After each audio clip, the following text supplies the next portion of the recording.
Bismillahirrahmanirrahim. Assalamualaikum warahmatullahi wabarakatuh.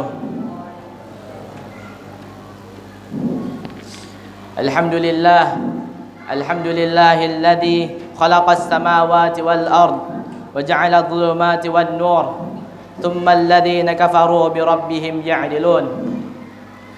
Asyhadu an la ilaha illallah wahdahu la syarika lah wa asyhadu anna Muhammadan 'abduhu wa rasuluh. Qala Allah Ta'ala fil kitabihil karim ba'da a'udzu billahi minasyaitonir rajim. Ya ayyuhalladzina amanu taqullaha wa qulu qawlan sadida yuslih lakum a'malakum wa yaghfir lakum dhunubakum wa man yuti'illaha wa rasulahu faqad faza fawzan 'azima.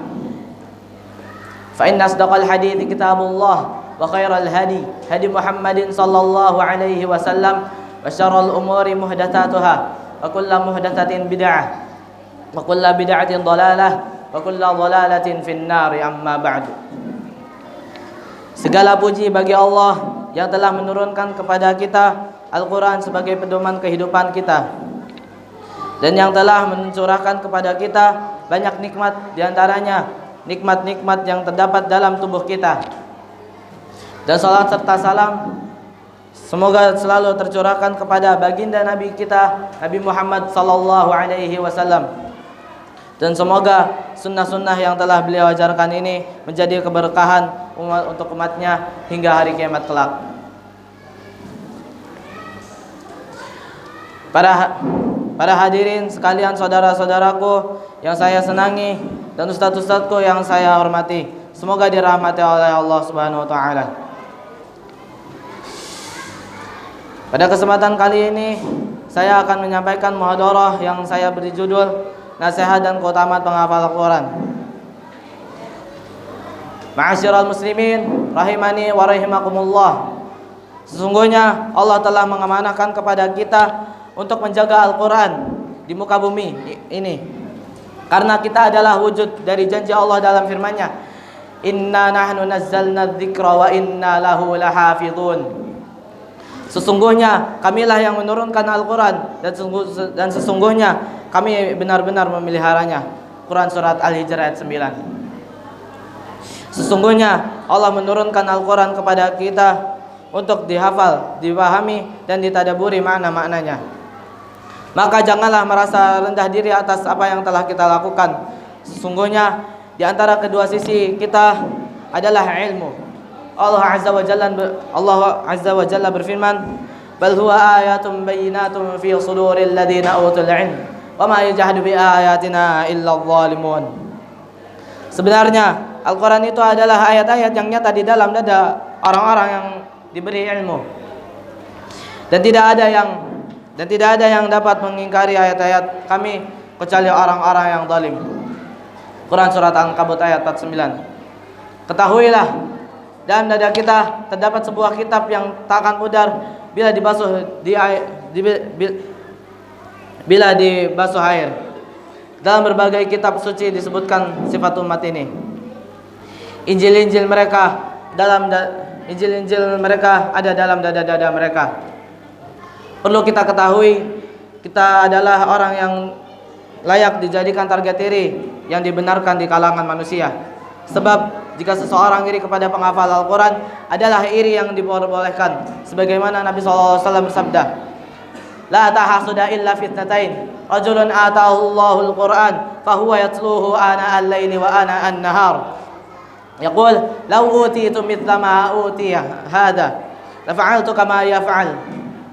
Wa rajulun atahu Allahu malan yunfiquhu fi haqqihi fayaqul law utitu mithla ma utiya hadha lafa'altu kama yaf'al. Tidak boleh iri kecuali dalam dua hal. Yang pertama, seseorang yang telah diberi Al-Quran oleh Allah, hafalan dan pemahamannya, kemudian ia membacanya di sepanjang malam dan siang hari. Lalu ada seseorang berkata, sekiranya aku diberi pemahaman seperti si fulan, maka aku akan melakukan seperti apa yang ia lakukan. Dan seseorang yang diberi harta oleh Allah dan dia menginfakkannya sesuai dengan haknya. Lalu ada seseorang yang berkata, sekiranya aku diberi harta Sekiranya aku diberi harta seperti si fulan, maka aku akan melakukan seperti apa yang ia lakukan. Ketahuilah, ini yang diperbolehkan disebut ghibtah, yaitu berharap mendapatkan kebaikan seperti apa yang didapatkan oleh orang lain tanpa berharap hilangnya nikmat tersebut dari orang itu. Sungguhnya orang baca Al-Quran diumpamakan seperti buah utrujah, sebagaimana Rasulullah SAW bersabda, Matalal mu'minil ladzi yaqra'ul Qur'an matalal utrujah rihuha tayyib wa ta'muha tayyib. Perumpamaan orang mukmin yang membaca Al-Quran itu seperti buah utrujah, aromanya sedap dan rasanya enak.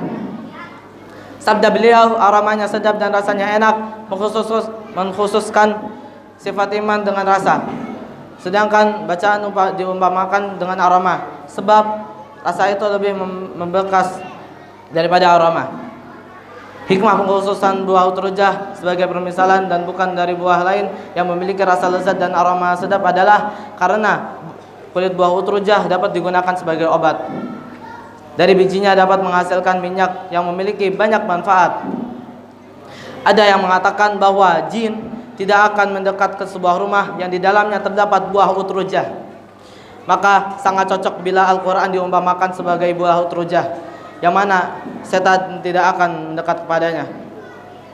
Pembungkus biji utrujah berwarna putih yang selaras dengan hati seorang mukmin.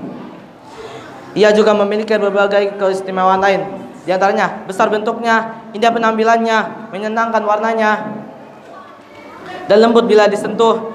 Bila dimakan terasa lezat, sedap aromanya, mudah dikunyah, dan dapat membersihkan lambung. Ya qari Al-Quran, tahukah kalian di manakah kedudukan kalian? Ibunda kaum mukminin dan mukminat Aisyah radhiyallahu anha telah meriwayatkan dari Nabi sallallahu alaihi wasallam, beliau bersabda, "Mathalal ladzi yaqra'ul Qur'an wa huwa mahirun bihi ma'as safaratil kiramil bararah." Permisalan orang yang membaca Al-Quran dan ia mahir, yakni hafal dengan sempurna, maka ia bersama para rasul yang mulia lagi taat. As-safarah adalah para rasul, sebab mereka mendatangi manusia dengan membawa risalah-risalah Allah. Ada yang mengatakan as-safarah adalah malaikat penulis, sedangkan al-bararah adalah ketaatan. Kalimat al-bararah berasal dari kalimat al-bir yang maknanya adalah ketaatan. Al-mahir adalah orang yang cerdas dengan hafalan sempurna, tidak tersendat-sendat dan tidak merasa berat dalam membacanya, karena ia telah mampu menghafal dan mendalaminya dengan baik. Al-Qadhi mengatakan, boleh jadi makna dirinya bersama para malaikat adalah bahwa di akhirat baginya tempat-tempat di surga bersama para malaikat penulis. Itu karena dirinya telah memiliki sifat membawa Al-Quran seperti halnya para malaikat. Kemudian ia berkata lagi, mungkin juga maksudnya adalah bahwa ia mengamalkan amalan para malaikat dan menempuh jalan mereka.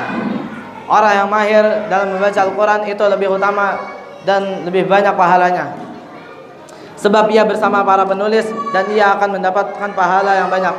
Derajat ini tidak disebutkan untuk selainnya. Bagaimana mungkin dapat disamakan orang yang tidak menaruh perhatiannya dengan Al-Quran, tidak menghafalnya, tidak menekuninya, tidak banyak membacanya, dan tidak menyampaikannya, dengan orang yang memperhatikannya hingga ia mahir dalam membacanya. Allahu a'lam. Mungkin sampai sini saja muhadarah yang bisa saya sampaikan.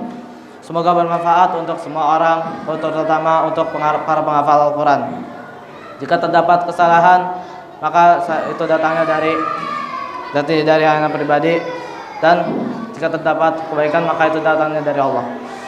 Sekian dari saya. Wassallallahu ala nabiyyina Muhammad wassalam. Subhana rabbika rabbil izzati amma yasifun. Wassalamu ala mursalin walhamdulillahi rabbil alamin. Wassalamualaikum warahmatullahi wabarakatuh.